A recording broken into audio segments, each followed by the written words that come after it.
Hello everyone, welcome back to my channel. তোমরা সবাই কেমন আছো? আশা করি তোমরা সবাই খুব ভালো আছো, সুস্থ আছো। আজকে তোমাদের জন্য নিয়ে এসেছি একটি হোমমেড হেয়ার টিপসের ভিডিও। তো এই ভিডিওটা চুল যেরকম স্মুথ করবে, সিল্কি করবে আর চুলটাকে খুবই হেলদি করবে।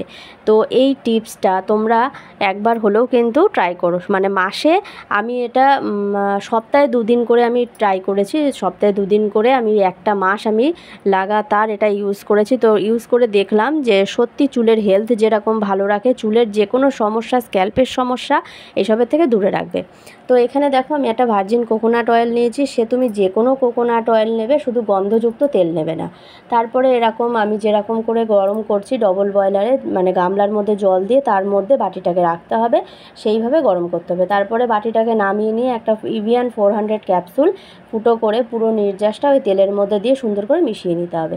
তারপরে কি করতে হবে, মিশিয়ে নিয়ে এবারে আমাদেরকে চুলটাকে ভালো করে আঁচড়াতে হবে। চুলটাকে কিন্তু বড় দাঁতের চিরুনি দিয়ে আঁচড়াতে হবে। বড় দাঁতের চিরুনি দিয়ে আঁচড়িয়ে জটটাকে ছাড়িয়ে নিতে হবে।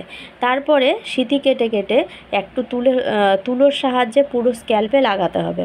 পুরো স্ক্যাল্পে লাগিয়ে আমরা একটু, যদি তোমরা যদি একটু পারো একটু ম্যাসাজ নেবে যদি পারো, আর যদি ম্যাসাজ নিতে না পারো কোনো অসুবিধা নেই, আবার একটু আঁচড়ে নেবে। যেরকম করে আমি বললাম বড় দাঁতের চিরুনি দিয়ে, মানে চুলগুলোকে একদম সামনে দিয়ে সুন্দর করে 10 বার আঁচড়াবে, আবার পেছনে চুলটাকে দিয়ে আবার 10 বার আঁচড়াবে।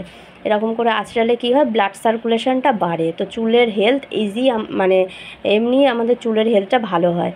তো এইভাবে আমি যেরকম করে আঁচড়াচ্ছি, এরকমভাবে আঁচড়িয়ে তোমরা 2 ঘন্টা রাখবে কি সারা রাত রাখবে, পরের দিন তোমরা কিন্তু শ্যাম্পু দিয়ে ওয়াশ আউট করে ফেলবে। তো এই ছিল ভিডিওটা যদি ভালো লাগে অবশ্যই লাইক করো, শেয়ার করো আর সাথে থেকো।